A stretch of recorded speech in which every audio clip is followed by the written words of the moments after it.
ตอนนี้น้ำถือพาได้9 เดือนละเด้อและหลายคนอาจจะยังบ่ฮู้ตื่นเต้นแฮงกับการที่จะได้เป็นแม่คนเว้า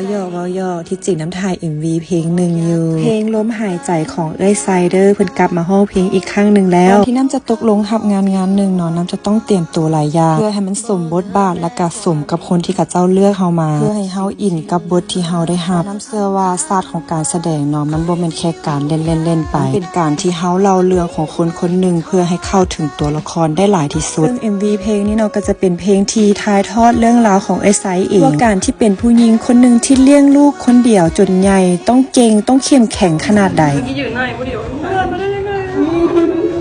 ตำรวจมาได้ยังไงยี่ตนตัวเองพวกก็จะถือพาแล้วนะตอนถือพาไม่หักแต่อันนั้นคือคนมาใกล้แบบ